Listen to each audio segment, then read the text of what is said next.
Palakkad Sreekrishnapuram Saint Dominic convent സ്കൂളിലെ വിദ്യാർത്ഥി ആത്മഹത്യ ചെയ്ത സംഭവത്തിൽ 2 അധ്യാപകരെ കൂടി പുറത്താക്കി. പ്രിൻസിപ്പൽ അടക്കം 3 അധ്യാപകരെ നേരത്തെ പുറത്താക്കിയിരുന്നു. ഇതോടെ പുറത്താക്കിയവരുടെ എണ്ണം 5ആയി. വിവരങ്ങളുമായി അരുൺ ആലത്തൂർ ചേരുന്നു.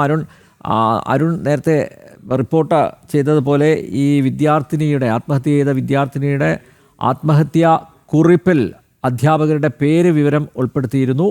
ഇന്നലെ പ്രിൻസിപ്പാൽ അടക്കം 3 പേരെ സ്കൂളിൽ നിന്ന് പുറത്താക്കിയിരുന്നു. ഇന്നിപ്പോൾ 2 പേരെ കൂടി ഈ ആത്മഹത്യാ കുറിപ്പിലെ 2 പേരുകാരെ കൂടി പുറത്താക്കിയിരിക്കുന്നു എന്നുള്ളതാണ് വിവരങ്ങൾ. അരുൺ.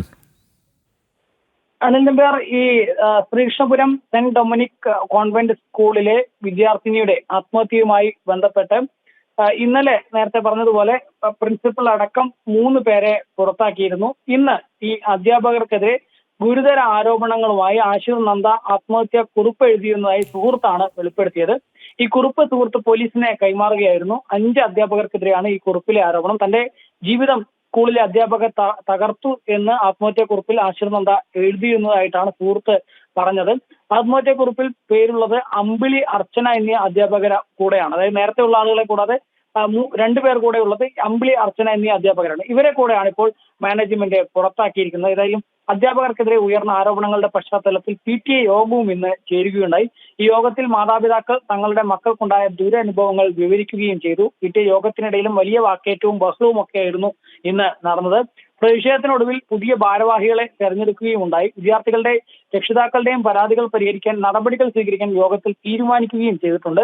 നാളെ ബാലാവകാശ കമ്മീഷൻ സ്കൂളും അതുപോലെ തന്നെ ആശിർ നന്ദിയുടെ വീടും സന്ദർശിക്കും.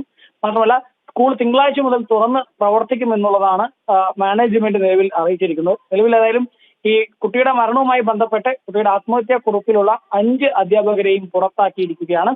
അതേസമയം തന്നെ ഇവർക്കെതിരെ പോലീസ് ഏത് തരത്തിലുള്ള നടപടികളൊക്കെ എടുക്കുമെന്നുള്ളതാണ് അറിയേണ്ടതുള്ളത്. അടുത്ത ദിവസങ്ങളിൽ തന്നെ പോലീസ് ഈ അധ്യാപകർക്കെതിരെ കേസെടുത്ത് മുന്നോട്ട് പോകുമോ എന്നുള്ളത് അറിയേണ്ടതുണ്ട്.